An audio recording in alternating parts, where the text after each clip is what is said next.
Good evening. My name is Jean Harris. I'm a board member for the League of Women Voters of Lackawanna County. I'm also chairperson of the Political Science Department here at the University of Scranton, and I will be serving as moderator for this evening's event. First order of business was to have you turn off cell phones, so we've already done that. Welcome to the fifth event of the primary season, co-sponsored by the League of Women Voters of Lackawanna County and the Political Science Department here at the University of Scranton.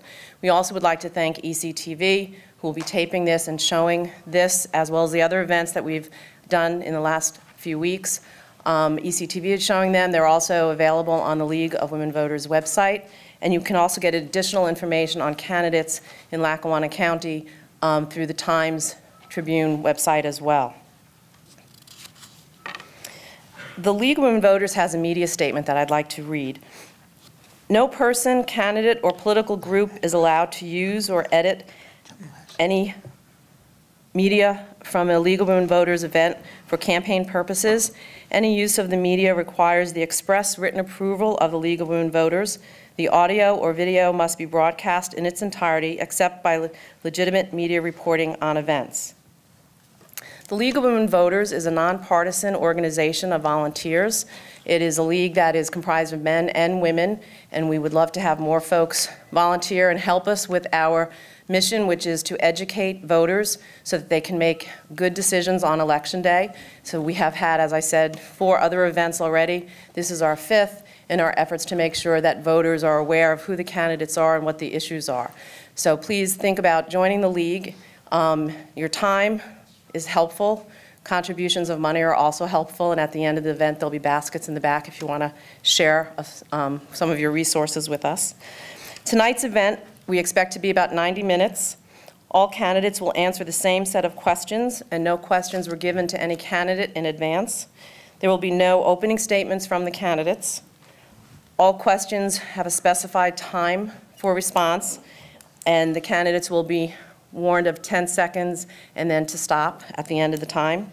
Each candidate has the option of 2 one-minute rebuttals that he or she can ask for as the event goes on. Please, at the end, there will be closing statements from each candidate, and we ask you to hold all applause until the end of your candidate's closing statement. The rationale for questions. The League of Women Voters believes that democratic government depends upon the informed and active participation of citizens. This requires that governmental bodies protect the citizens' right to know by giving adequate notice of proposed actions, holding open meetings, and making public records accessible. In addition, we believe that responsible government should be responsive to the will of the people. It requires integrity and accountability. Voters, we, the League, and the Political Science Department at the University of Scranton are trying to get specific answers from the candidates on some important questions.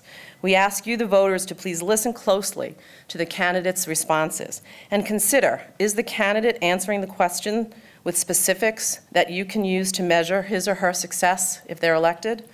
Are the candidates' proposals realistic? Can he or she actually carry out the plan?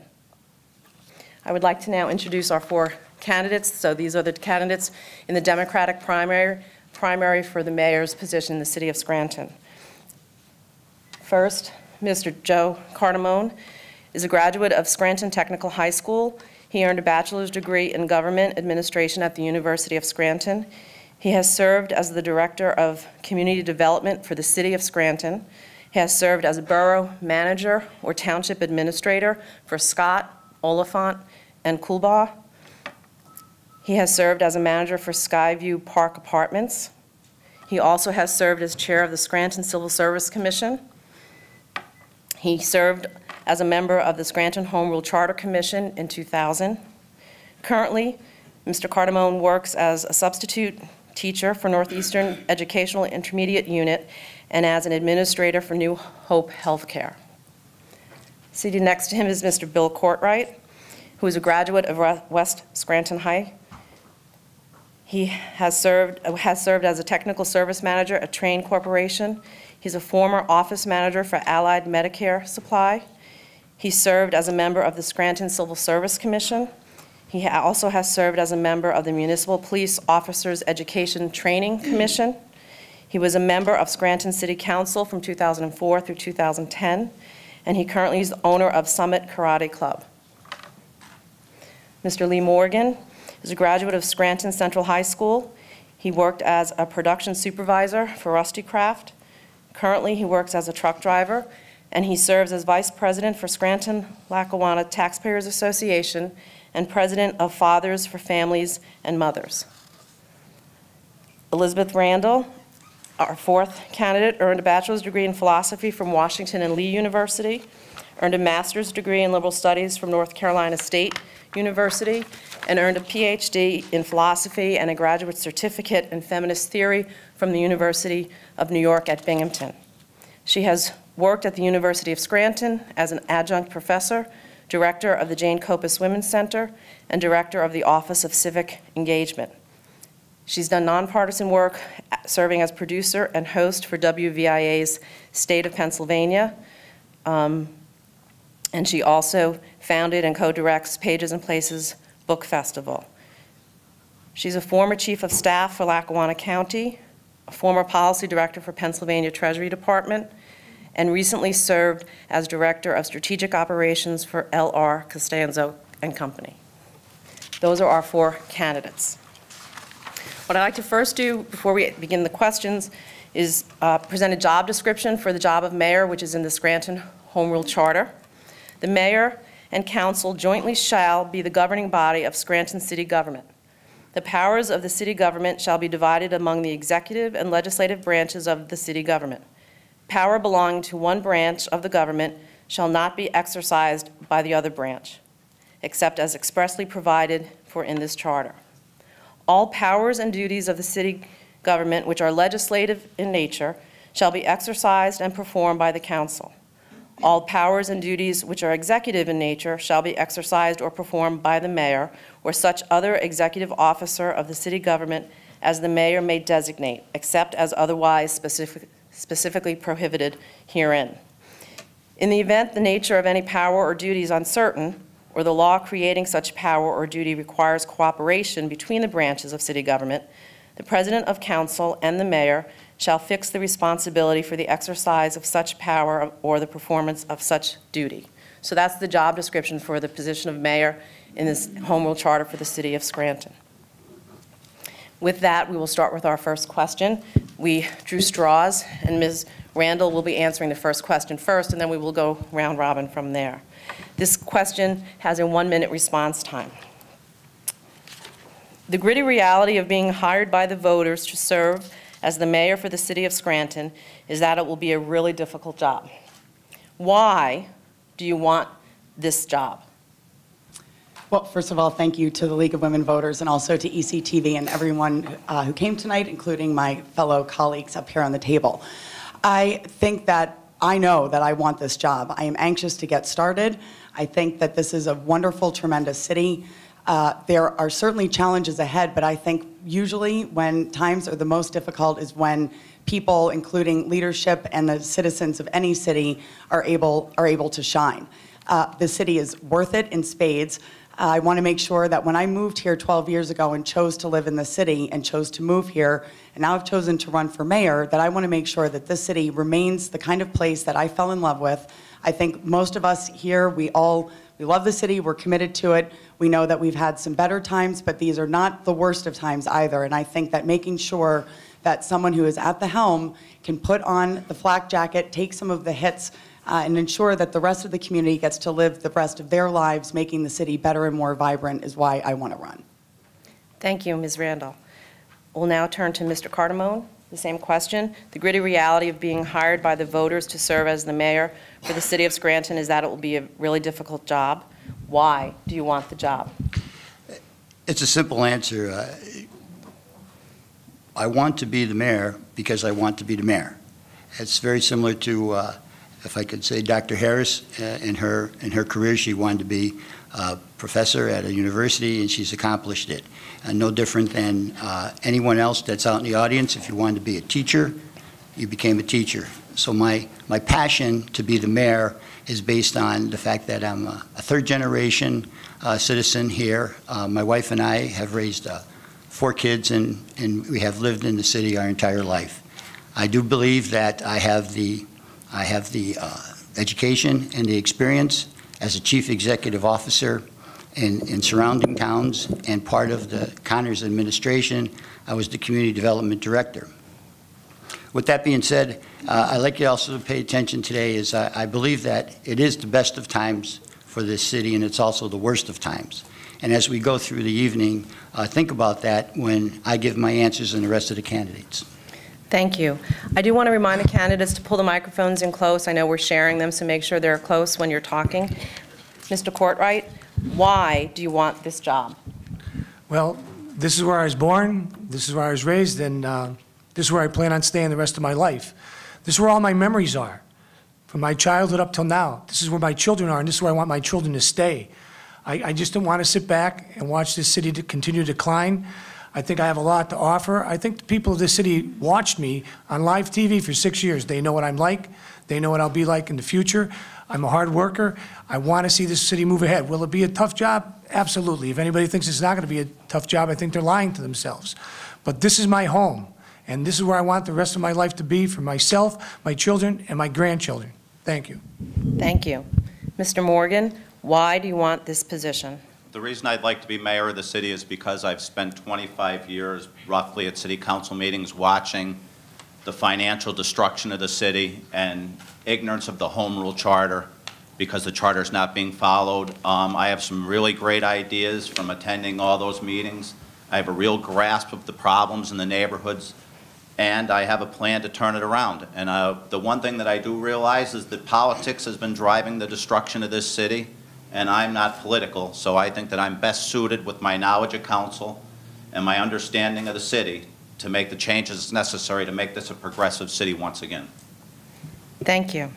The second question will start with Mr. Cardamone. 1 minute response time. Wanting the job and having the knowledge, skills, and abilities to do it well are two different things.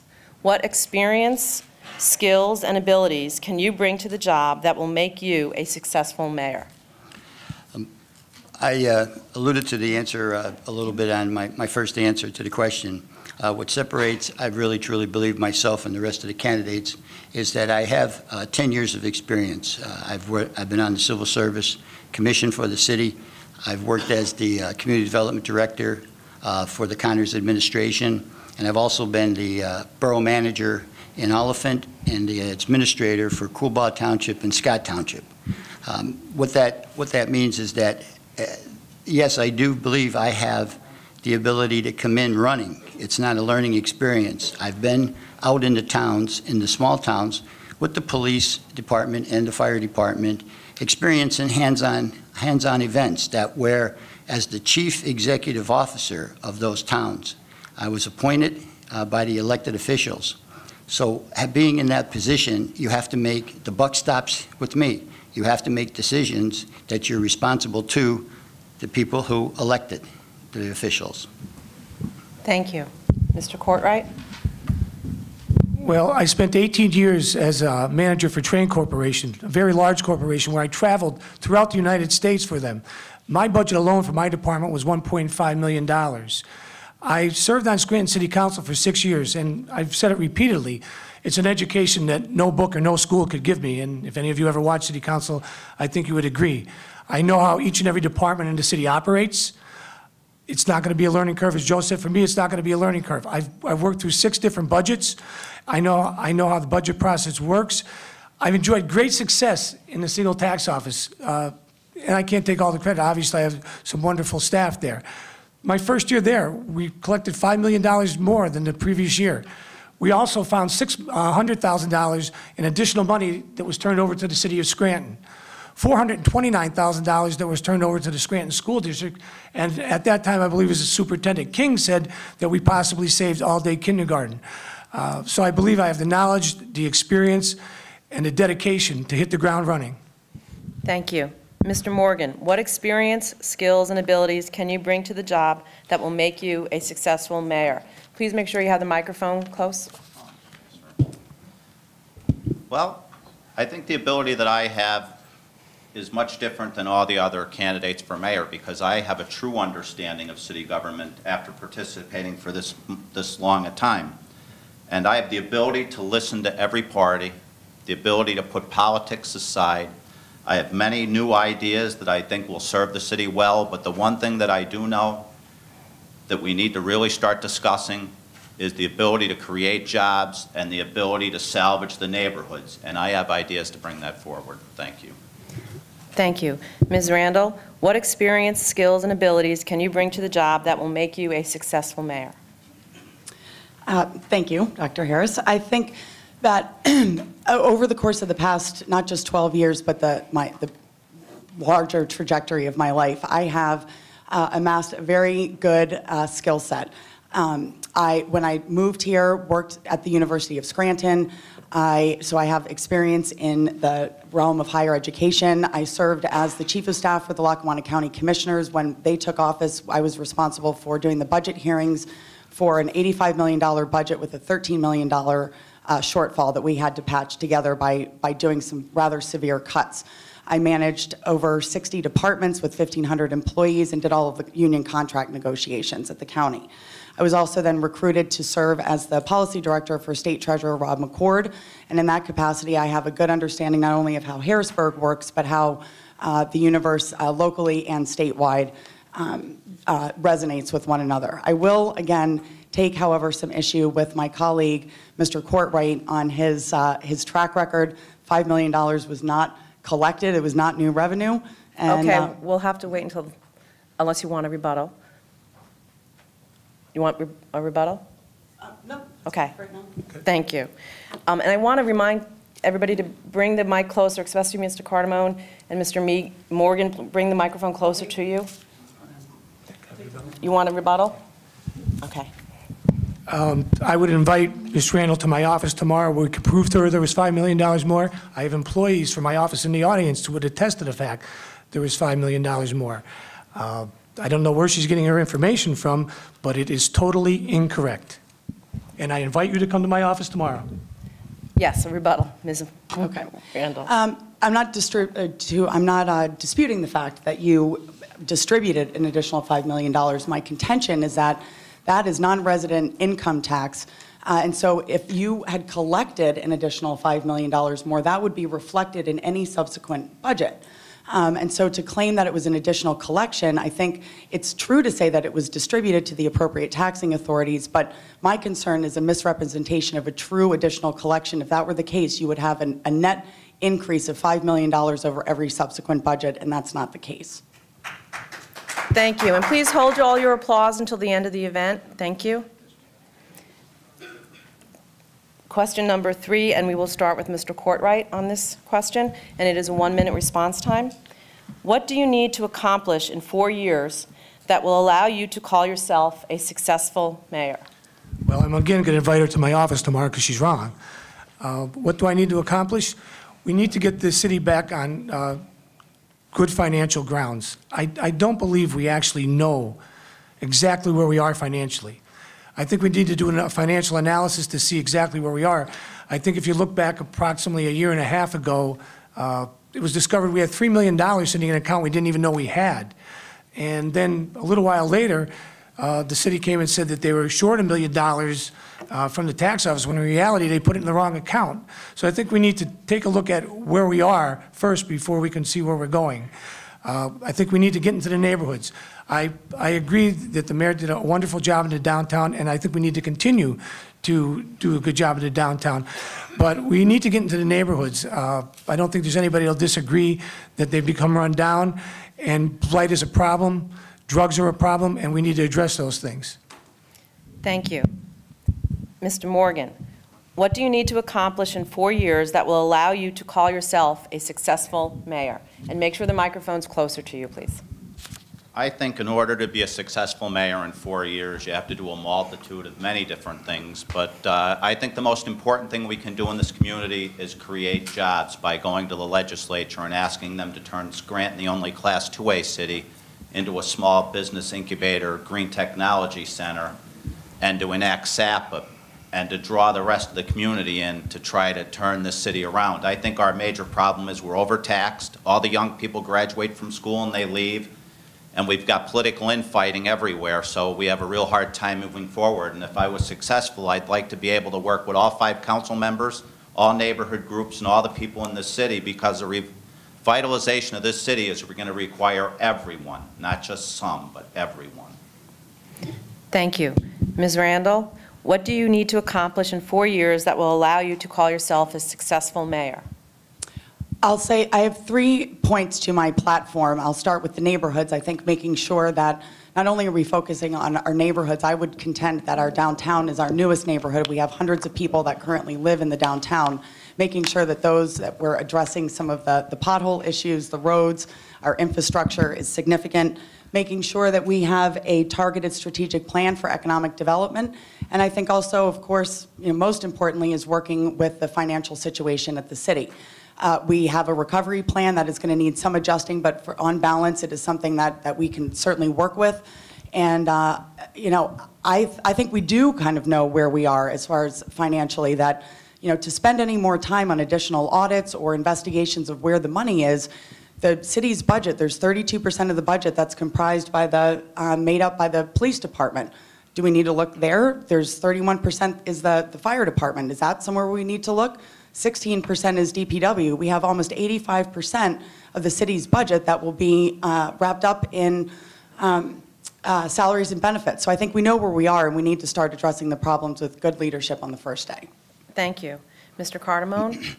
The four items, and those 4 items will be my first agenda items that I'll attack as your mayor. In the first 4 weeks, that'll be the tone that I'm going to set for the entire 4 years as mayor. Number 1, it will be for the governing body, the mayor and council, need to get together weekly. Everybody, the entire circus, has to be under the big tent together. By doing that, what I would propose to the council is to tweak the home rule charter to the point where the mayor shall attend council meetings. If the mayor doesn't attend the council meetings, I would ask the council to put something in there that maybe the mayor doesn't get his full salary.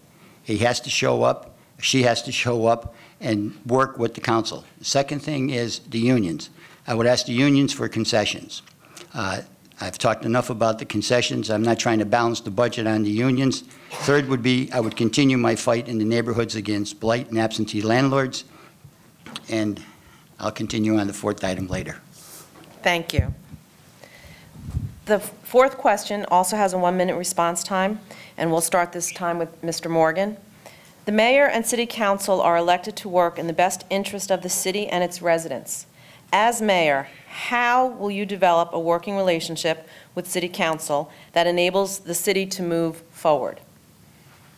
Well, I think the best way to open a line of communication between the council and the mayor is for the mayor to show up at every council meeting and to interact with the council. I think that's the one great thing we're missing here, is I think that the leader of the city has to present himself and present his ideas to bring them forward. I think it's been lacking for a long time, and I think that that's a major component of turning the city around. Thank you. Ms. Randall? Yeah, can you turn that up a little? I think that will help. Thank you. Very good. I think there's no question that the relationship between mayor and city council is an important one. I think going regularly, perhaps to city council meetings may be a bit excessive, but I do think that it's important, whether it's on a quarterly basis, to make sure that the mayor attend city council meetings, not just so that there's a good line of communication, but I think so that the public can understand and see what that relationship looks like, what the cadence is, and what the communication looks like. I think to make sure that that the people that are sitting on council, they have a job to do, and their time is busy and important, and that their legislative efforts are something that they're going to need to spend time on. Alternately, back to the original question about the home rule charter, I think the mayor's job is significant in the sense that it's the mayor who does all the contract negotiations, is responsible for the implementation of all of the pieces of legislation that are either introduced by the mayor or by council, and so that making sure that there is a respectful and civil relationship is important. Thank you. Mr. Cardamone? How will you develop a working relationship with city council that enables the city to move forward? 4th item, economic development. I see a lot of familiar faces out in the audience that can go back with me to this one moment of economic development in the city. Mayor McNulty, on the front of that big Pacific big boy, steaming into the Radisson Hotel, a vacant Radisson Hotel. From Mayor McNulty on the economic development, it goes to Mayor Wenzel. Mayor Wenzel in his office gets a visit from Al Boscoff with an idea to put a mall in the downtown. Mayor Wenzel takes that idea with Al Boscoff, he carries it over to Mayor Connors. Mayor Connors continues with that with the help of Governor Casey, Representative McDade. They put together the Radisson, the Steamtown National Park, and the Steamtown Mall. What has that done for the city economic development? The downtown, 30 years later, is vibrant. It's a neighborhood. People are living in the downtown. So I will continue the economic partnership with the state and federal government to bring jobs like those previous mayors had accomplished. Thank you. Mr. Courtwright, as mayor, how will you develop a working relationship with City Council that enables the city to move forward?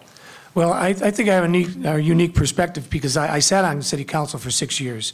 I've spoke to each and every candidate that's running for City Council, and I spoke to the two that will be remaining. And we all agree. There needs to be a sense of cooperation. Are we going to agree on everything? Absolutely not. I would attend caucuses. But one thing that I learned when I was on council, each individual council person has a committee.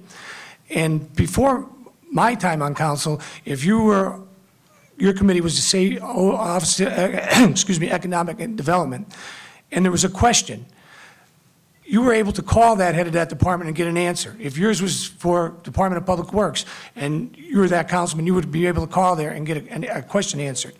We were never able to get any answers from any of the department heads when I was on council.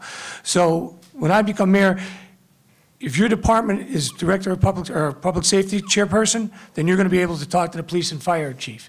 If your department is OECD, you're going to be able to talk to that director and get answers. To shut council out, I think, has been part of the problem. And is very frustrating sitting on council and calling a department head and asking for an answer to a question and being ignored, not getting a return call or anything. Okay. Okay. I'm done. Thank you. I'm trying to keep everybody at the same time. Thanks. And so our next question, and Doctor, do I get if you would like a rebuttal, I just one want of your minute just 1 minute, is it? Yep. 1 minute. I want to go back to not think that to talk about the importance of the governing body. Andrew Mulrine headed the Home Rule Charter Commission review 13 years ago. I was fortunate and honored to be elected to that review committee. What we accomplished is we went through the Home Rule Charter line by line and changed it, and the voters rejected it. However, you look back at that 13 years ago, I want to just concentrate a little bit on the governing body and what that means. Mayor and council, how important it is for them to be in the room together. It has to be accomplished. As your mayor, I will go to council, and I will insist on council that we together pass legislation that we can all be in that room together every week. Thank you. Thank you. The next question will start with Ms. Randall, and it's a 1-minute response time. Is declaring bankruptcy a viable option to the city's financial recovery? Please justify your answer. That is a resounding no. It might be the worst idea that we could engage in. I say this repeatedly when I'm talking to people, whether it's at a house party or door to door. The two things that I found are the most misunderstood issues around bankruptcy. First is that people believe that it operates similarly to personal or corporate bankruptcy. It does not wipe away your debt. It does prevent vendors from ceasing their services if the city isn't paying their bills. However, it does not clear away your debt, so we don't get to start over from scratch. That's under the federal Chapter 9 protection. On a statewide basis, different states have different rules. Pennsylvania does not have any clear enabling legislation nor real legal precedent to be able to break or renegotiate or open up union contracts that might give us a little bit of financial relief. And then third, even if that was something we wanted to do, it still has to be cleared by the state and the courts. They have to get approval. We've seen what happened with Harrisburg. If we think we might have some issues with our nonprofits in Scranton, which I don't think are terrible, but if we think that that's bad, think about Harrisburg that has almost its entire tax base made up of tax-exempt properties as government buildings. Thank you. Mr. Cardamone, is declaring bankruptcy a viable option to the city's financial recovery? And please justify your answer. No. I should probably have my wife here with me to help me answer this question because it's very simple. Why would we, as individuals, ever want to declare bankruptcy ourselves? If we're faced with that situation, my wife told me over the years, putting kids through college and trying to maintain our property here, she would simply say to me, go out and get a third job. You have to increase revenue into this household. So with that being said, bankruptcy is not the solution. And revenue, I truly believe, is not the problem in the city. We have revenue coming in. We have high taxes. We have a lot of revenue coming in. The problem with the revenue is that the expenses exceed our revenue.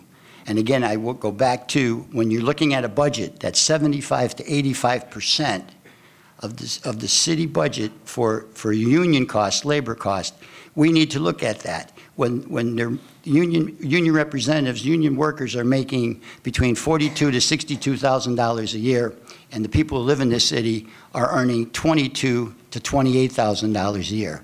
That's something that we have to really look at. Thank you. I will begin to cut people off more quickly, so, Mr. Courtwright.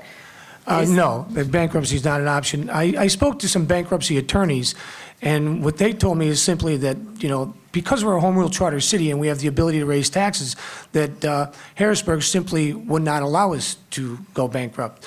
But I'll take a little bit different turn on it.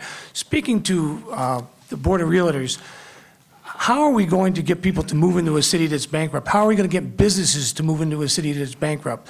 So I don't believe bankruptcy is an option. And for all of the reasons stated here today, I think we need to roll up our sleeves, work hard, bring in some more businesses in this city, bring some more revenue in, and try to balance a budget. I think that's what we need to do, is balance a budget so that the banking community will be willing to work with us. We're having an extremely, extremely difficult time getting the banking community to work with our city. Our bond status is below junk bond status, and I'm getting a time card there. Thank you. You have 10 seconds. Okay. I didn't mean to make everybody jumpy. I apologize. Mr. Morgan. Well, bankruptcy seems to come up quite often, but to be honest with you, the reason, and I don't really think that's an option, but I'd like to say that I think where we are today is because council ignored Section 112 and 113 of the Home Rule Charter, special investigations, frequent audits, subpoenas. You know, we listen to people talk about the charter, but the charter gives the council the power to get an answer to any question they want. But council has never had the desire to seek answers. And for too long in this community, we've been babbling and talking silliness, because when you take a look at where all the city's revenue goes, it goes to pay the employees. And the reason it's so high is because all the residents who fled the city. Our population has dropped from 130,000 down to roughly 70. We have tons of vacant properties in the city, or homes with one elderly person living in them. We lack a job creation mechanism, and really we need a council and a mayor that realize what the Home Rule Charter is and follow it. Thank you. We'll start with Mr. Cardamone on this question. There are two levels to Scranton's financial distress. One is a pattern of spending more money than it collects in revenue each year, which is a structural deficit. The second is an obligation to pay back a large and growing debt. Clearly, Scranton city government has to eliminate its persistent pattern of structural deficits. We'll discuss revenue side of the budget first, and then we'll turn to spending. What specific changes are you willing to fight for in your first year as mayor to move toward eliminating Scranton's structural deficit? I will mention several revenue sources and ask each one of you what change you are willing to fight for in terms of this revenue source. Please give one of the following brief answers. After each revenue source, you can either say, I will fight for an increase, I will fight for a decrease, or I will fight for no change. And so I'll go through 5 different revenue sources. And we'll start with Mr. Cardamone, and we'll begin all 5 with the same person. So the first revenue source is real estate tax. No change. Mr. Courtwright, the real estate tax. No change. Mr. Morgan, the real estate tax. There may have to be an increase in real estate taxes. Okay, thank you. Ms. Randall, You said real estate tax, not realty transfer tax. real estate tax. Okay, no change. Thank you. Back again to Mr. Cardamone. The wage tax. No change. I would fight to decrease it. Thank you. Mr. Morgan, the wage tax. The wage tax may have to be increased also. Ms. Randall, Fight to keep it the same. thank you. The third revenue source is the mercantile business privilege tax. Mr. Cardamone, No change. Mr. Courtwright, No change. Mr. Morgan, That may also have to increase. Ms. Randall, I would look at options to change the mercantile and business privilege from a being that taxed. change is, It would be a change from gross to net. thank you. The real estate transfer tax. No change. Mr. Courtwright, Decrease. Mr. Morgan, I'd like to bring it down to 2%. Ms. Randall, Decrease. thank you. And the fifth and last revenue source is the garbage fee. No change. Mr. Courtwright, No change. Mr. Morgan, No change at this time. Ms. Randall, Increase. thank you. For this next question, where I'm going to ask you to elaborate, you'll have a minute and a half response time. So please discuss the revenue sources we just mentioned and why you will take the actions you just stated you would take. So discuss those 5 revenue sources and why you will take the actions you said you would take. And we'll start this time with Mr. Courtwright. And what was the first one? The real estate tax? So yeah, so the revenue sources were real estate tax, wage tax, mercantile business, real estate transfer, and garbage fee. Do you want me to do one or all 5? However you want to do it, you have a minute and a half.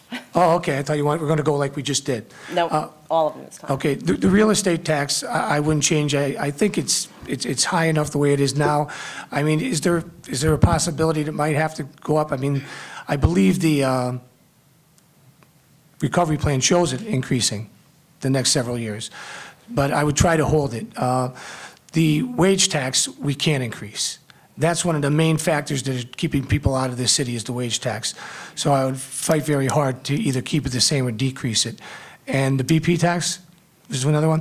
The BP tax, again, businesses, it's keeping businesses out of the city. I don't believe we could decrease it right now because of the fact, how would we replace that revenue? But I would try to keep it the same. And what was the final one? Either the garbage fee and the The real garbage estate fee. transfer. The garbage fee, in all honesty, is pretty fair. Is pretty fair. And I might have to take a step back and say that there might be a possibility to have to increase the garbage fee, only because it's relatively cheap compared if you look at the other communities. Thank you. Mr. Morgan, the same question to you. Thinking about the revenue sources we just mentioned and your statements on how you would act, why will you take the actions you stated? Well, it's very simple, and I'll pretty much put them all together for you so you can understand it all. The city has a $250 million debt. It's running 167% of its present budget.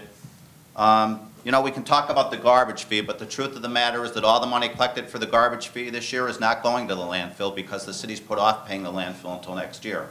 And these are all the things you learn from attending council meetings.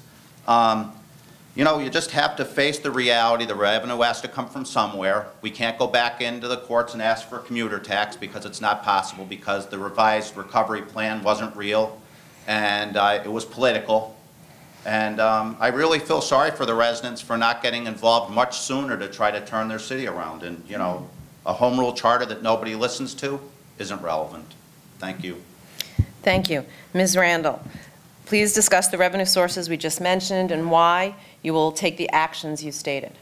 I'm going to change my first answer. I do believe that we will very likely see a real estate tax increase. I think our real estate taxes are reasonable. We all know that the wage tax and the mercantile and business privilege taxes are very damaging and certainly serve as a deterrent. What I will remind people of, however, is that 1% of the 3.4% wage tax is levied by the school district. Alarmingly and interestingly, almost 68% of the mercantile and business privilege tax goes to the school district. So even if I were to say I would want to eliminate the mercantile or business privilege tax, people will still be on the hook to the school district for the larger balance of that.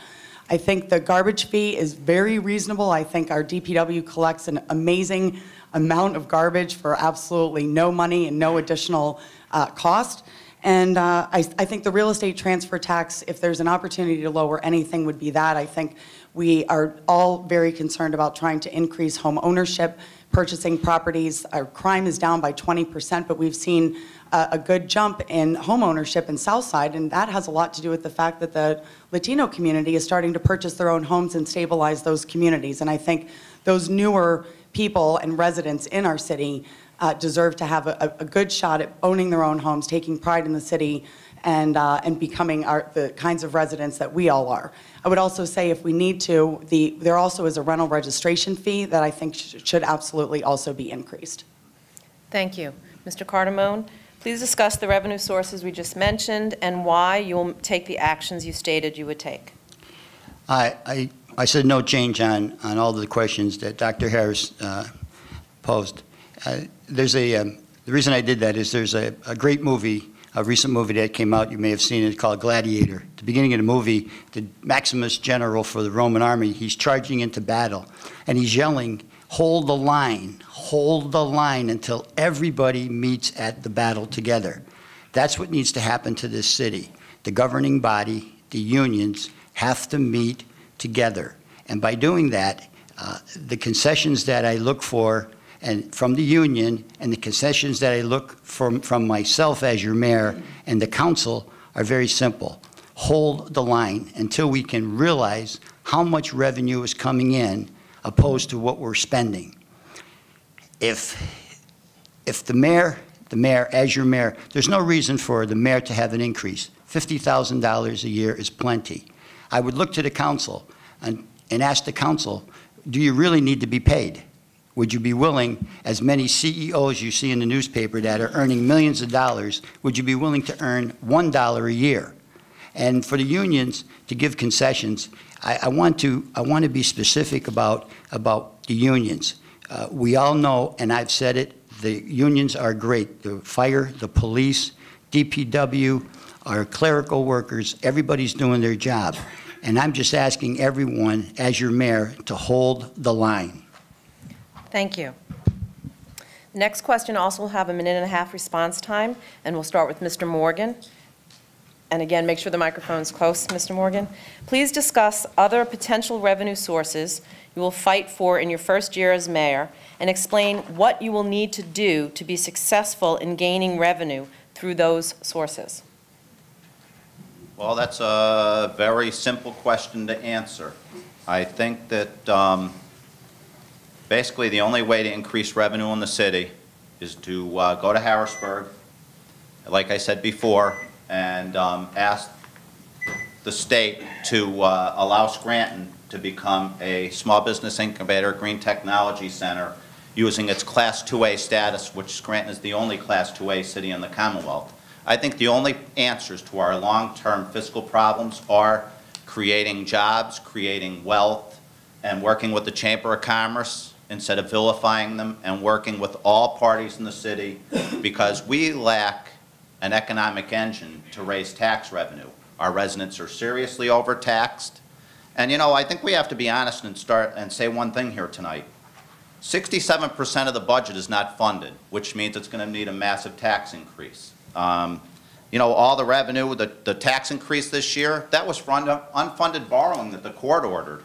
So I think the only way forward is to create jobs and work with state representatives and state senators, and get to Harrisburg and start talking to the governor and be a mayor and lead instead of following.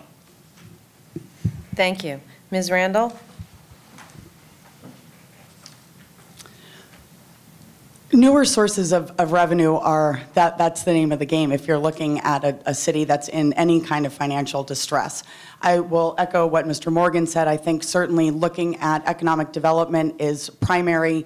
The Commonwealth at the state level designates each county by what they refer to as targeted industry clusters. That's a sort of fancy term to indicate what types of market sectors are the most productive and most numerous in any county. Lackawanna County ranks #1 in biomedical and healthcare. We also rank 1 in transportation as well as financial institutions. And I think using that, we can be much more proactive about soliciting and engaging other businesses to move into the area, because we can show them that we have leverage and existing resources here to attract them, whether it's in that sector or wraparound businesses. Other part of my financial plan, though, is to really get very serious about how we are looking at our budget. I've proposed implementing a zero-based budgeting system, which can be painful and certainly might be make the employees grumpy, but what it does is that it reduces the entire budget to zero, and that every line item has to be justified moving forward. I think there is still some blood left in the stone. We have not collected all that we are able to collect. There are many people who are not paying their fair share, and in order to do that, I think that we need to merge some of the silo databases that we have at our disposal to make sure that we can identify who those people are, whether it's by cross-tabbing our real estate tax, garbage collection, sewer line hookups, rental registration fees, and the like, to make sure that we have a complete and total database. Thank you. Mr. Cardamone? The governing body in 2013 passed a 3-year recovery plan for the city. The recovery plan calls for 25% tax increases in 2013, 2014, and 2015. The unfortunate thing on that end of it, as I said earlier today, that is the worst of times right now for the city. What do we do about a 25%, a 75% tax increase over the next 3 years? We have to keep in mind that there is a governing body right now in the city of Scranton. They are not a lame duck governing body. And the next mayor and the next council, as we move forward through this primary season, they need to get with that governing body to begin the process going into November. With that being said, I'd like to go back to when I talked about Mayor McNulty coming in on that big boy, economic development, Mayor Wenzel, Mayor Council, Mayor Connors, Al Boskoff, a private developer. I look out in the audience here and I see some private developers that are here now that have done some great things in the city already. And I think as your mayor, we need to invite them in. They need to be invited in. We have a department in City Hall. It's called Economic and Community Development Department. And during the Connors administration, it was headed by Mike Washoe, who later became Lackawanna County Commissioner. And I think that's the beginning of revenue, economic development back into the city. Thank you. Mr. Courtwright? Well, I think everybody will agree that we need to bring businesses back into the city. One thing that I have firsthand information at is my son attends, I should say, the medical school downtown. And yes, we need to build on that. That is a huge asset. But one of the things I think that people don't realize is he lived in a condo building for a year downtown, and a great deal of the people that either work at the medical college or that attend the medical college live in that building. And now we have the Chamber of Commerce building that's going to be housing people. So the downtown is very vibrant, it's becoming vital, but we need to bring more businesses in. My office is in the mall. It's almost a daily occurrence where we see stores closing in the mall. I would really try to do my best to bring businesses into the mall. I think we need to have some incentives to bring businesses into the city. I know people don't like to hear the word KOZ, but whatever term you make, you have to have some kind of business incentive to bring the people into the city because they're just not coming in. The 500 block of Lackawanna Avenue was one of the first projects that I voted on when I was on council, and it looks beautiful. But most of the storefronts, if not all of them, are empty. We really need to work hard. I think that's where we did do justice to the 500 block of Lackawanna Avenue. I think we need to spend more time on trying to bring businesses into the 500 block of Lackawanna Avenue. Okay. Thank you. And the yellow card is 10 seconds, the red one is stopped. So just to remind you, you don't have to stop with the yellow card. We're going to move now from the revenue side of the budget to the spending side. And the question will have a 1.5-minute response time. Most of the city's operating budget, 79%, is spent on providing services. In addition to increasing revenue, spending cuts must also be considered to eliminate deficit spending. In this year's operating budget, police and fire account for 64%, with 99% of those dollars paying for salary and benefits. 16% is spent on Department of Public Works, of which 2/3 is for salary and benefits. So I'm asking each of you, what service areas should or could be cut, and what would you do to gain support so your proposed cuts can be implemented? And if not cuts in the areas that I've mentioned, then where? And so this is first going to be answered by Ms. Randall. I think most of us would agree that we pay taxes because we expect good service. And so my concern, and maybe it's a challenge even to the framing of the question, is I'm not sure that making cuts to services is what we need to be looking at. I don't think there's anyone in here who thinks that we need to cut the kind of service that we get from the police department, from DPW, or from the fire department. I think really what we need to be looking at is how do we make those offices and those departments work more efficiently. I mentioned my last response, some of the things that I would do as far as spending cuts with zero-based budgeting, trying to get some remaining blood out of the stone. But I do think that this speaks to much larger structural problems that we see in all municipalities. Scranton is not unique in this regard. I think we need to look at how we structure our pension systems. Harrisburg is currently looking at changing their pension structure from a defined benefit plan to a defined contribution plan.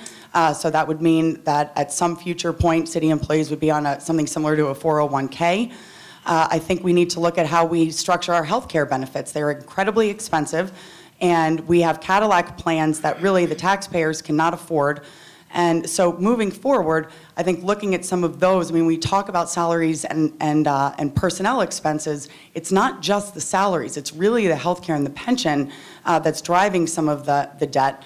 And I think that that's really where we need to look in addition to additional efficiencies, whether it's creating super stations for the fire department and the like, so that we are providing the same level of service for those tax dollars, but doing it more efficiently. Okay, thank you. Mr. Cardamone, the same question. What service areas should or could be cut, and what would you do to gain support so that your proposed cuts could be implemented? And if not cuts in these areas, then where? No cuts in any service from out of City Hall for the unions, police, fire, clerical, DPW. Again, I need to allude back to the statements that I was telling you to. We need to hold the line. What I look at is very simple arithmetic here. If the city employees are earning between $42,000 and $62,000 a year average salary, and the citizens of the city that are working are earning an average salary of $22,000 to $28,000 a year, obviously there's an imbalance. There. What I look at when I say simple arithmetic, if we get to a point, and as your mayor, I will do everything to get to that point through attrition, through retirement, when those high salary jobs are gone, leave, I would look to entry level. Right now, our union contracts are all entry level $30,000. We need to re-examine, we need to renegotiate that entry level. So if we have somebody retiring or through attrition at $62,000, $52,000, $42,000 a year, maybe we need to start entry level positions at a lower salary than $30,000. And some people may look a little cross-eyed and say, who in this city is going to apply for a job like that? Believe me, we'll have plenty of people that would apply for it. Thank you. Mr. Courtwright? I think healthcare. Back during the Connors administration, they brought in Sarah Picard, and I believe she saved $1 million on the healthcare. She was let go, and I believe recently maybe brought back. And when I asked some of the employees in the city why she's not doing it, they said she's not allowed to do her job. So that would be something I would look into. When you're talking about cuts, this administration, when they gave the contract to the fire union, there's a no layoff clause in there.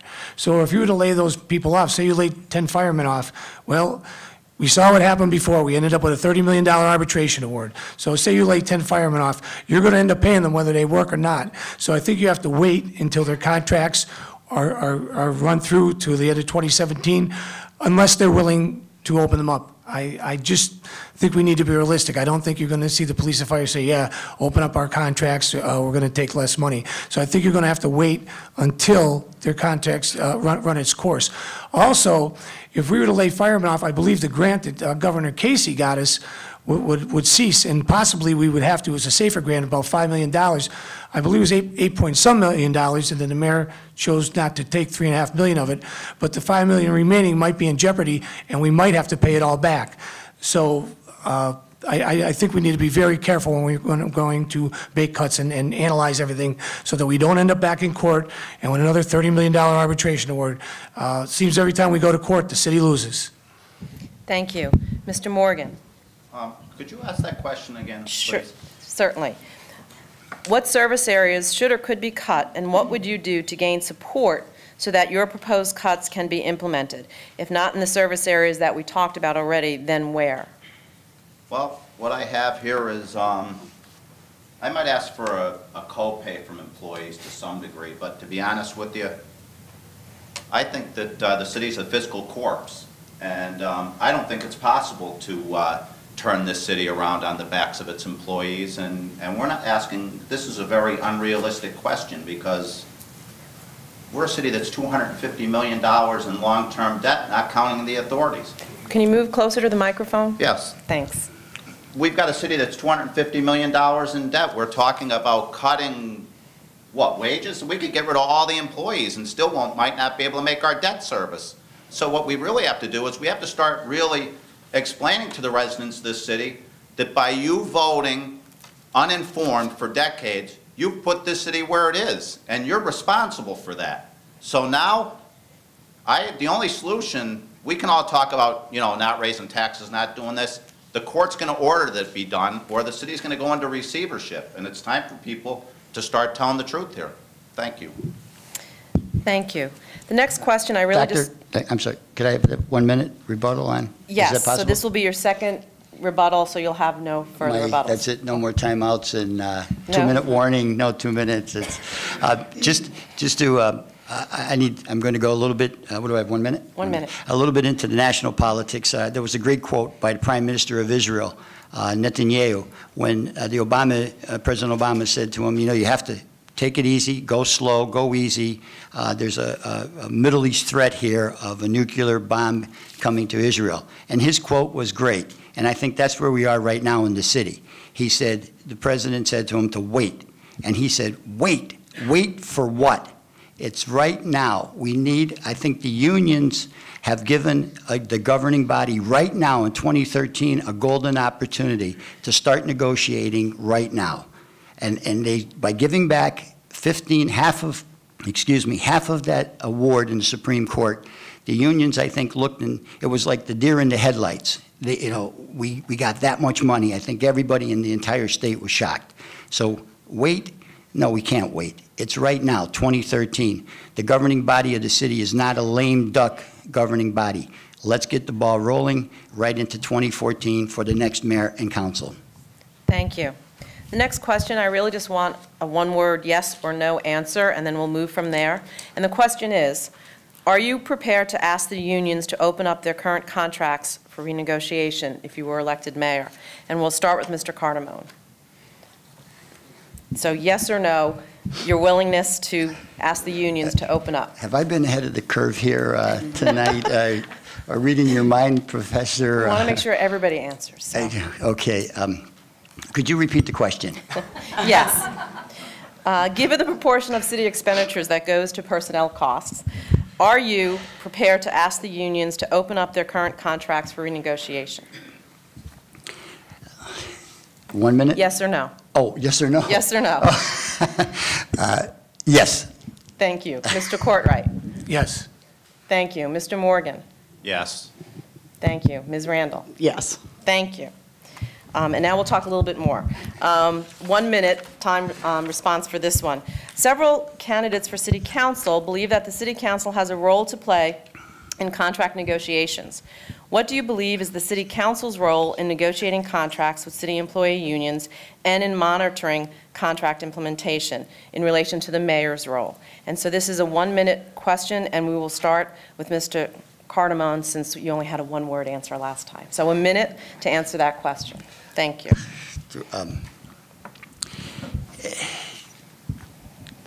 The governing body, let me say this. We need transparency. I know that when you're negotiating contracts, there's always this behind closed doors. I'm not going to say smoke-filled rooms, but behind closed doors. What I would propose as your mayor, and we have it right here tonight, we have media coverage right now in the city of Scranton for the last 10 years like we've never had before. So I would invite ECTV into the chambers, council chambers, along with the mayor and council and the unions. And let's be transparent. Let's put it right there so everyone in the city can see and hear what is being negotiated. Not to come out after the meeting and say, this is what we've decided on. So the transparency is the most important thing, and I would utilize the media to its maximum. Thank you. Mr. Cartwright? I think the council needs to be included in the process. When I was on council, what would happen is the mayor would create a budget, and he would send it to council, and then council would add in or take out whatever they want, and if you had the votes to get what you wanted, you got what you wanted. If you didn't, you didn't. I think what needs to happen is the mayor, when he's crafting his budget, have the finance chair for city council included in on the process, and let the finance chair come back to council and tell them what the mayor's ideas, and in the same respect, let the finance chair tell the mayor what the council's ideas are. So I think they need to be included in the process. If you take notice, sometimes when they vote on the budget, the council meeting is very, very long, because add this in, take that out, add this in, take that out. If we go through the process beforehand and everybody's included, it could be a much smoother process, and it eliminate a lot of the fighting, because when you're not included in the process, it makes contention. So I think they need to be included in the process. Now, obviously, you can't have all of council in with the mayor because of the sunshine rule, but you could have at least the finance chair, maybe one other individual. Thank you. Mr. Morgan? Could you please just ask that question Yes. one more time? Yes. Several candidates for city council believe that city council has a role to play in contract negotiations. What do you believe is city council's role in negotiating contracts with the city employee unions and in monitoring contract implementation? Okay, what I think should happen is really not earth-shattering, but I just think that council has an oversight role, and it has to watch the fiscal aspects of the contract. And I honestly believe that these contracts should be public, because I think that the residents need to understand what's on the table in negotiation, so that there's not so much animosity by city residents over the contracts that they have no idea what these contracts contain.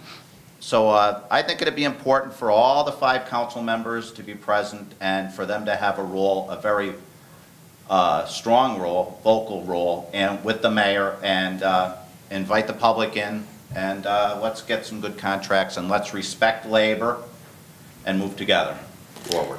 Thank you. Ms. Randall? I think this does go back, one moment.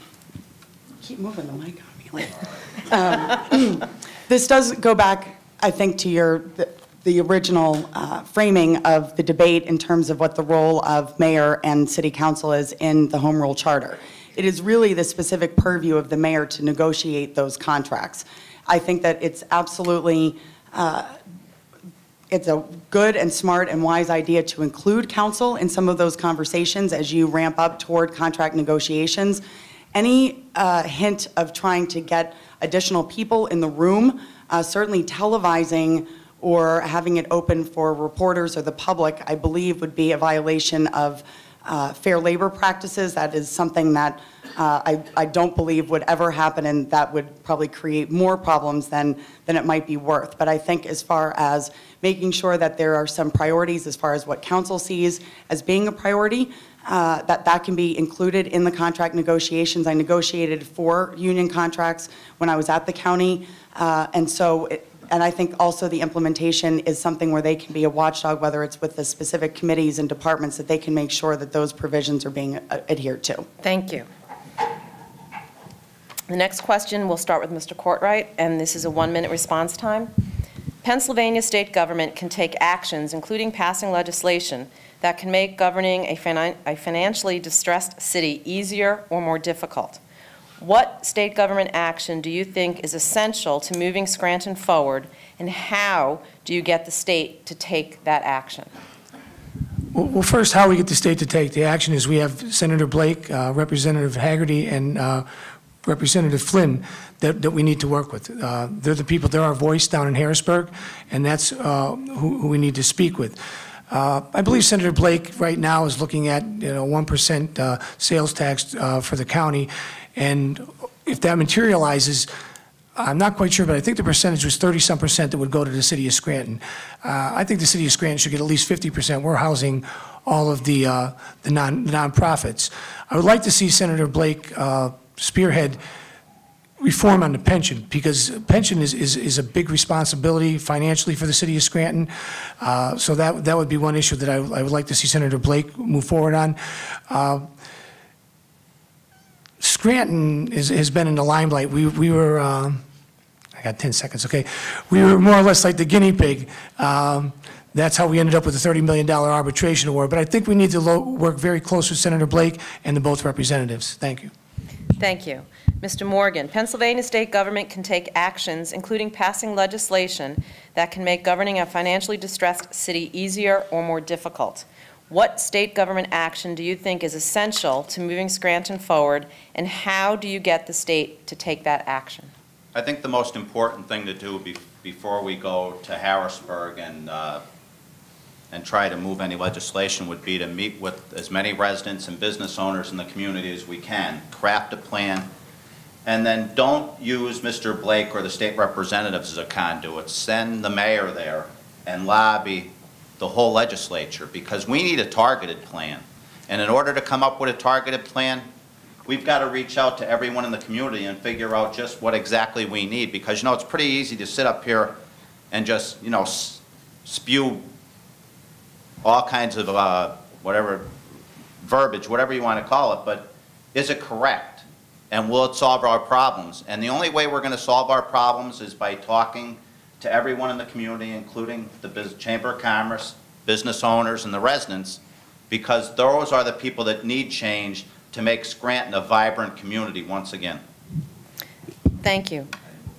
That's a thank you. Thank you, Lee. I appreciate it. Ms. Randall. I think many of us want to see some relief at the state level. I'll preface this by saying the likelihood that we will see any measurable change, even over the next 4 years, is highly unlikely. We're not dealing with a governor who I think plays well sometimes with others. And so to that effect, I think it's certainly important for us to look at some of those relief measures. I think there's a few things we can look at. I think some of the legislation, whether it's what Senator Blake is working on and others, eliminating the school property tax, increasing the income tax, and increasing the state sales tax is something that could provide, I think, all municipalities in the Commonwealth some additional relief. Most of us, after we've passed April 15th, that's come and gone. If we look at our overall tax obligation, over 50% of our taxes go to the school district. I'm not arguing with how that we pay taxes to those taxing authorities, but I do think it's important to remember that. But Harrisburg also is looking at ways to be a little bit better about how they assign tax-exempt status to different properties for tax-exempt institutions, in addition to working with Harrisburg for blighted properties and abandoned homes. Thank you. Mr. Cardamone. Casino money. I haven't seen any casino money. I've given the casino a lot of money over the last 5 years, but I have not. I have read, I have listened to, where is the casino money coming back to the town? As your mayor, I will go and find out where that casino money is and get our fair share here. With that being said, the wheels, I believe, are already started in the state legislature. Two things are happening. The state legislature is looking at pension contributions. Again, it's something that I'm studying a little more on. They're talking about what's a defined pension contribution as opposed to, I believe, an undefined pension contribution. So that is something that needs to be funded on the state level that will help us. And the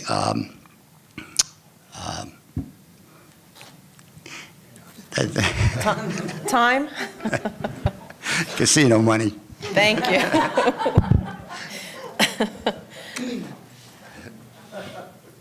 Our next question. How important is reassessment of property values to moving Scranton forward? And if it is important, then what actions can you take as mayor to influence Lackawanna County government to complete property reassessment? So this is starting with Mr. Morgan, and this is a 1-minute response. Mr. Morgan. I really don't think reassessing the millage rate is important at all because, you know, the taxes have gone up continually and it hasn't solved our problems. And to be quite honest with you, the property values in the city have actually declined. So if we were going to do an honest reassessment, then I think we'd have to lower the property values in the city because I think that there is no market for homes in the city, and if there's no market for homes in the city, then their value should be gauged by that. Thank you. Ms. Randall? Glad you asked the question. It was one of the things I didn't get a chance to say before I got the stop sign. But when I ran for commissioner 2 years ago, this was exactly an issue that I ran on. I think all of us in this room have at one time or another logged on to Lackawanna County website and looked up the addresses and the assessed values of the homes that are in our neighborhoods and benchmarked it against each other's. I think and in doing so, it is very clear to everyone how unequal and disproportionate those assessments are. The fact that we have not reassessed our properties in upwards of 40 years is a genuine and true embarrassment. I think that it's incredibly necessary to do that because it may seem counterintuitive, but if we have a properly assessed property value in this county, it means that the property increases or the tax increases are not going to necessarily be quite as high because everyone is paying what the actual market value is on the assessed property. So I think that it's going to be difficult for the mayor to do anything about it. That's up to the commissioners, but it is something that the state can help with if they want to help fund it. Thank you. Mr. Cardamone? I believe it goes back, the reassessment process started with the Corcoran and Castellani County Commissioners at the time. They were the ones who put the money up, put the bid out for a company to come in and reassess all the properties. I think it was to the tune of somewhere between $3 to $5 million to have a reassessment done throughout the county. It passed from that time, which would have been, I believe, in the late 90s, mid-90s, to where we are today. And we're hearing the same thing after the reassessment was done. We're hearing the same thing. It's simple. It's coming from the commissioners is wait. Again, I have to say wait for what?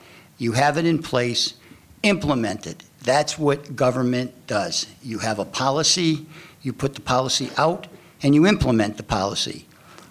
The sacrifice that's going to be made, the sacrifice that you're going to take as the commissioners is one that falls under Profiles in Courage, written by John F. Kennedy. You make the sacrifice. If it costs you your position, so be it, but you're doing the right thing. Thank you. Mr. Courtwright. I think we absolutely need a reassessment. If you take a look at somebody who lives in a Trip Park development, they're paying over $6,000, some of those people, in property taxes. And so you're being punished for buying a new home in the city of Scranton or for building a new home in the city of Scranton. And then you'll take a look at some people are paying $600 and $700 a year. So that's a huge discrepancy between $6,000 and $600. I think the misconception some people are under is that you're not going to, if you're paying $700, if we get a reassessment and you're paying $700 in property taxes right now, you're not going to end up up paying $4,000 or $5,000. There would be a cap on it. There would be a limit. And I'll have to agree with Joe. I think that the time is now. We can't wait. Find the money, do the reassessment, and make it fair for everybody concerned. Thank you. Should Scranton develop collaborative planning and working relationships with other municipal governments in the region? And if yes, how do you, as mayor, develop and maintain collaborative working relationships? This is a 1-minute response time, and we start with Ms. Randall. Part of my platform includes hosting and assembling a yearly Scranton Summit that would call upon all of the major stakeholders, not only in the city, but at different levels of government, our small business owners, our nonprofits, union leadership, and the like. I think that it's vital to the city's health and welfare moving forward that we have input from all of those stakeholders.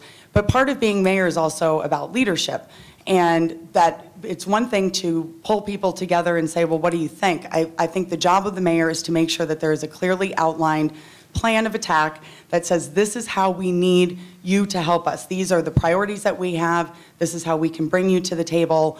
And if you have anything that you can do on your priority list, this is what we would ask for you to do.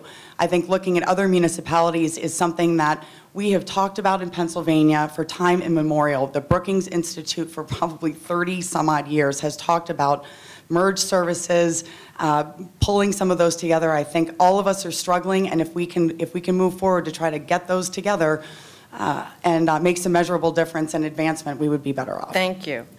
Mr. Cardamone? I've had the opportunity to be the chief executive officer at Elephant Borough, Cooball Township, and Scott Township after leaving the city and working for the Connors administration as the community development director. When they appointed me, the elected officials appointed me the chief executive officer, they said, don't think you're going to bring those bad habits up here to us. We don't want anything to do with the city of Scranton. We have become an island unto ourselves here with the surrounding community. Now, how do we bridge that? Well, it starts with we have to do the right thing out of City Hall. Not only will the outlying communities look at us and say they are finally doing the right thing in City Hall, not only they will look at us a little more favorably, possibly the courts will begin to look at us more favorably as we go back looking for the commuter tax, and the governing body now is going to do that. And the banking community will look favorably upon us. And last but not least, the nonprofits, which we are enjoying right here tonight, they will start to look at us more favorably. Thank you. Mr. Courtwright? Well, if we're going to try to partner with the neighboring communities, we'd have to see first, what is it that we do that we could help them with and possibly bring in some revenue, or what is it that they do best that they could help us with? I know a lot of times people talk about joint police and fire. That fire department would be very difficult because we have a paid fire department, and the only ones in the immediate area that have any firefighters paid would be Dunmore, who we do share services with. And I think we've had a good relationship with Dunmore. When they have a major fire up there, we go up and we help them out, and vice versa. I think police would be very difficult to share the services with. If you take a look at the amount of calls that our police officers take a year, the city of Scranton does anywhere from 50 to 60,000 calls a year, and that's more than the entire county combined. So we'd have to take a look at what is it that we do better, or we can do better for the outlying communities, and see if we can offer that service to them, and vice versa. Thank you. Mr. Morgan? Should Scranton develop collaborative planning and working relationships with other municipal governments in the region? And if yes, how do you, as mayor, develop and maintain collaborative working relationships? Well, that plan, the beginning of that plan was introduced and council voted no, and that was the Scranton-Abington Planning Association's comprehensive plan. That's why when I sit here and I tell you over 25 years I've attended council meetings and I've seen nothing but a lack of leadership continually, decade after decade. You know, when you're outside the community and all these other communities, I'd be a little upset with them too, because nobody wants to invest in their community either, because they're so close to such a poorly managed city that really it's having a rollout effect on all the local communities because nobody wants to invest there either, that because of their proximity to Scranton. So, you know, I just think that a major step forward would be to implement the Scranton-Abington Planning Association's comprehensive plan. And then I think it would be important to sit down with mayors across the area and come together with a plan to move the whole community forward economically. Thank you. We're going to move to our last question before we go to closing statements.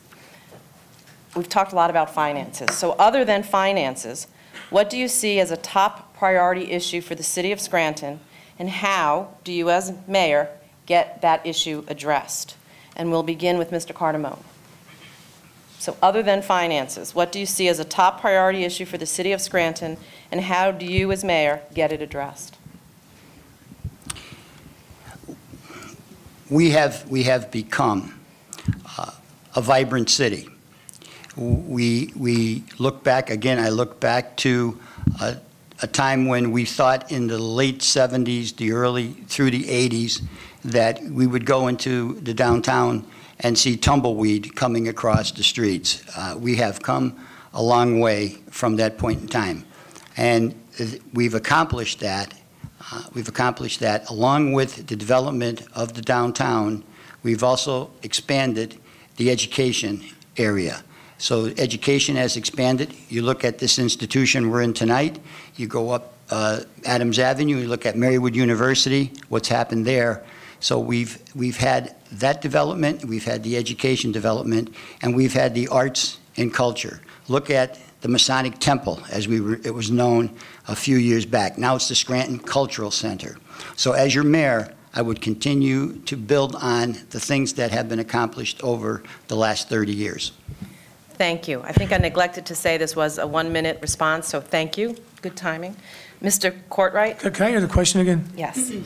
Other than finances, what do you see as a top priority issue for the city of Scranton, and how do you, as mayor, get it addressed? I think what the residents would see as a top priority issue is the potholes. You know, I sat on council for 6 years, and that was the #1 complaint. And let's talk about it for a minute. During Jim Connors' term, he used a great deal of OECD money to pave roads, and not much of any other money. During Mayor Doherty's term, I didn't see him do a whole lot with the roads other than we got election time. And now recently, we see OECD money being used. So I think as far as the roads, we need to have an equal balance. We need money from OECD, and we need to put money in the budget for paving roads, because that's what we're known for, having the worst roads in the area, or in the state, actually. The other thing, though, that I think is a top priority is blight. I talked about it before. When you're campaigning, I'll be real quick. When you're campaigning, you know, you're walking down the street, and most people are really trying to take care of their properties, and we'll come across one that is just really a mess. And I got the stop sign there, but give me 1 second. It's really a mess. But I think we need to attack blight in the neighborhoods, all right? Blight in the neighborhoods. Thank you very much. Mr. Morgan, other than finances, what do you see as a top priority issue for the city of Scranton, and how do you as mayor get it addressed? Well, I think the ability for the city to invest in itself, and I think the only way to possibly do that is to put a coordinator in the mayor's office that's going to look for grants and outright gifts from the community, because I think for too long the city has been like living on the public dole, basically almost like welfare. All the work being done in the city is being done by grants or from OECD, but the city hasn't been investing in itself for over, I think, 30 years. I did a right to know, and the city spent $100,000 on itself and basically funded none of the projects that were done in the city. So really what's going on here is we have a lot of misinformation about all this mystical money that's going to appear, and it's not going to appear. We've got major problems, and I think that the community itself is going to have to learn to work together and volunteer to turn this city around like this city built itself 100 and some years ago. There's no easy answers. Thank you. Ms. Randall, other than finances, what do you see as a top priority issue for the city of Scranton, and how do you as mayor get it addressed? I think it might not be totally separate from finances, but I think it's important to make sure that we are actually collecting and receiving exactly what we are due. I think my biggest concern moving into this is the continued commingling of funds in the single tax office. You have two separate commingling problems where you have, on the first instance, in violation of state law, that is not only in violation of the law, it is also a misdemeanor to continue to commingle the accounts of the city, the school district, and the county. Moreover, the audit that was presented to the office had asked and requested and recommended strongly that the commingling of the operating expenses and the tax revenues be segregated. Neither of those have happened. They are all housed in one account. That is an interest-bearing account. So any interest that accrues on the principal of that money, it is not clear that the taxing authorities are getting those proper monies due back to them. Those belong to the taxpayers. The single tax office is a pass-through. They can distribute money, but ensuring that we make sure that we segregate those and we get what is due to all of us would be a priority. Thank you. Yes. Mr. Courtwright is going to use I was his last hoping we weren't rebuttal. going to go down this road. You know, it's been this way since 1929. Attorney Walsh has looked at it. He has more integrity in his little finger than some people have in their entire body. You know, if we're going to start going negative, I could have asked Ms. Randall, you know, why did Kathleen Kane fire her? I could have asked Ms. Randall why she's had all these jobs, why she was dismissed from the Please, everybody, hold your applause. I could ask why she put in the paper that she works for L.R. Costanzo when she's not. I could ask her, is she collecting unemployment or file for unemployment while campaigning? But I think we need to stick with the issues, and I'm just going to leave it at that. No applause until the end. Thank you. Would you like your second rebuttal? Yes. All right. I'll say two quick things. First is that, you know, all I'm doing is offering some very specific concerns that are ongoing issues in the single tax office. The idea that this is the way that it has always been done is not an excuse that anyone needs to hear. When given the opportunity to do more with less, the office chose to do less with more. The position of the solicitor was not always in the budget. The city actually, in the 2009 budget, had backed that out under concerns about the legality of it. And Mr. Courtwright introduced in 2009, a mere month before he was going to take office, to reintroduce that position into the budget. So he increased the size of government, and as far as I know, has not done anything, has not filed one case that has tried to collect on delinquent revenues in the mercantile and business privilege taxes. And I'll also say that 2 hours, if we want to talk about going negative, I am not getting personal. These are not personal attacks, but a mere 2 hours before I arrived here. We are going to stop it at that point. And again, ask everybody to hold your comments. We are now going to move to the 2-minute closing statements that each candidate has.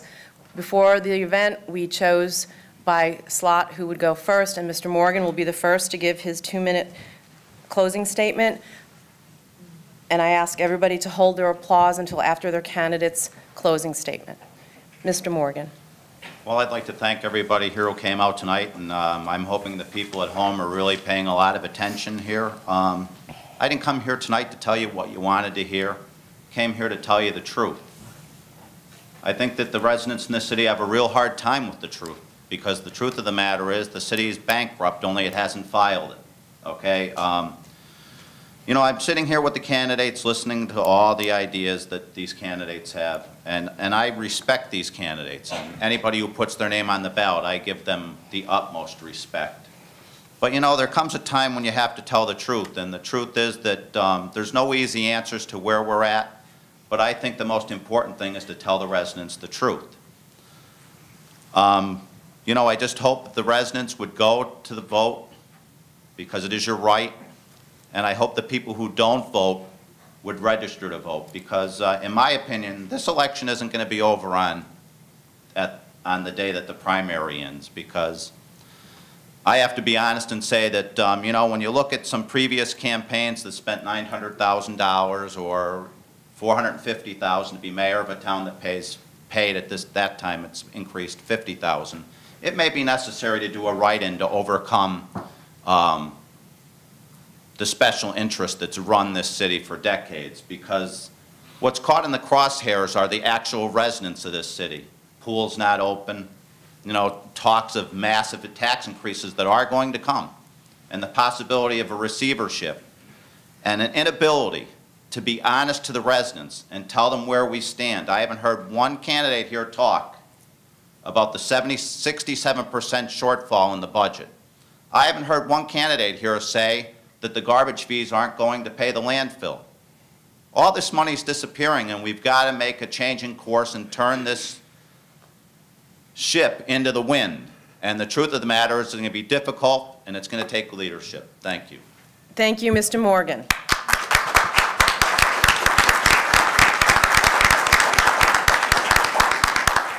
Ms. Randall, your 2-minute closing statement. I wanted to make sure that, it seemed as if this campaign was going to stick to the issues and be about the issues at hand and the types of jobs that we've done when we've been elected to office, hired, or appointed to certain positions. It is unfortunate that it has taken this particular turn. A mere 2 hours before I came here tonight, I was hand-delivered some material by Mr. Courtwright's campaign that threatened to use negative campaign tactics. I'm not sure what the purpose of that was, but I received it 2 hours before I came here. To me, that is something where, a lot of the issues, the paper has done a good job at making sure that we're sticking to the issues. And the first question, we've talked about it here tonight, is the relationship between mayor and council, and making sure that you have someone at the helm that is is creating real positive change, that has a good track record to run on, that has made a difference in his or her community, that provides creative ideas and a different type of vision and leadership for this area. I've lived in a lot of places. I've seen how other places work. I think I can bring some of those ideas to the table, but it is, I think that we really have the opportunity here. I think some of the distinctions are clear. Do we want to do the things the way that they have always been done, to say that, well, that's always been that way, this is how we do it? I think that is part and parcel of the kind of issues that we have collectively had over the years that have gotten us into this situation in the first instance. And I am looking forward to an opportunity to perhaps bring a different kind of perspective, a different vision to the city, but one that is able to bring together multiple different factions, if you will, to have different people at the table getting along and crafting and forging ahead with a new plan and a new course of action, so that Scranton can still remain the amazing and wonderful city that I fell in love with and that I want to continue to live in. Thank you, Ms. Randall.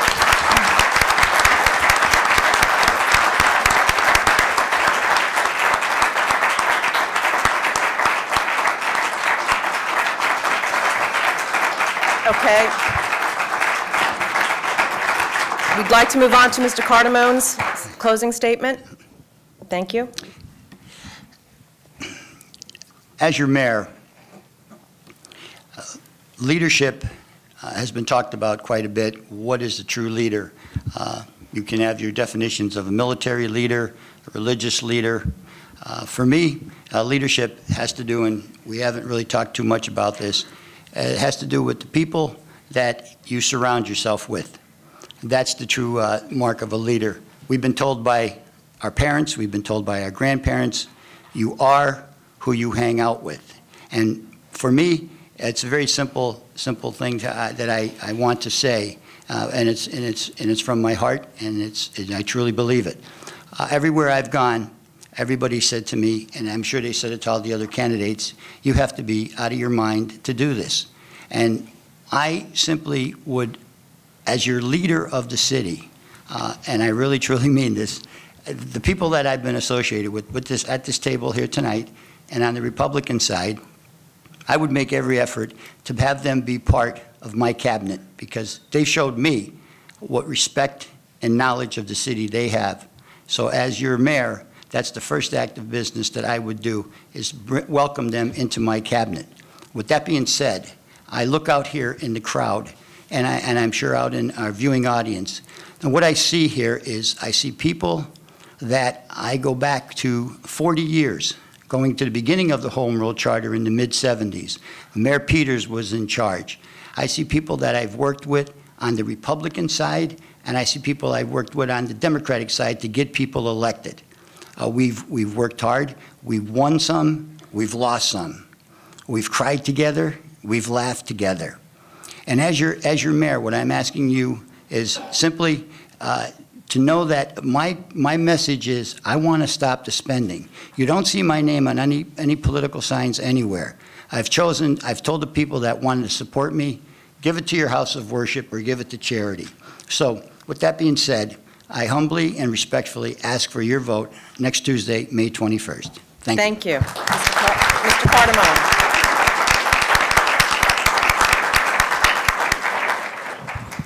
Well, Mr. I'd like to Portwright. thank the League of Women Voters and Doctor for having this today, and I thank the audience for being here. I feel an obligation, due to the fact that Mark Walsh is not here to defend himself, that I'm going to defend him. Mark Walsh was a man of great integrity, and before he took the solicitorship, he went and he researched. And in 1989, the city and the school district agreed that the city single tax office needed a solicitor. And not until then did Mark go up to City Hall and over to the school district and fill out the paperwork. Because I kept saying to Mark, you're not going to get paid until you fill out this paperwork. And he did. Then he did not, which solicitors previous to him had done, he had not taken the health care, which God knows he needed. We all know he was sick. He did not take the health care. He did not file for life insurance, what he could have had, and I'm sure his family could have used now. But what did he do? When he first got there, he was handed 2 boxes that you would get your computer paper in with cases. And Mark worked tirelessly on them. And I even said to Mark about 3 months in, I said, you know, Mark, if you want to give up this job, I understand, because I believe he was making about $22,000 a year, and he put way more than $22,000 worth of work in. So there's a man that this city certainly got their money's worth from, and he's not here to defend himself, so I'm going to defend him. And anybody that knows Mark Walsh knows he was a man of integrity and honor, and I just am upset that his name would be dragged through the mud here tonight. But I respectfully and I honestly ask you for your vote this evening. Thank you. Thank you, Mr. Portwright.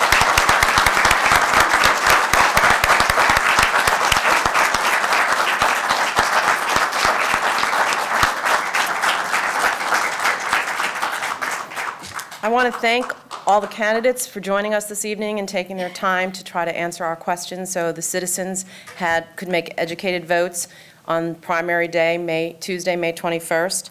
I also want to thank the University of Scranton for letting us have this event in its facilities. The League of Women Voters works very well with the Political Science Department at the University of Scranton to make sure, again, that the local community is educated. We also want to thank ECTV for taping these events and showing them as well, so those who cannot be here tonight can still watch and learn about our candidates.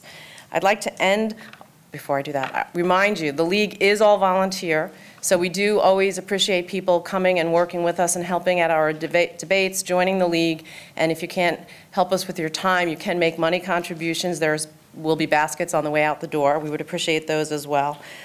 I would like to end with a quote that Andrea Mulrine, the president of the League of Women Voters, typically ends these events with, and it's a quote from Margaret Mead.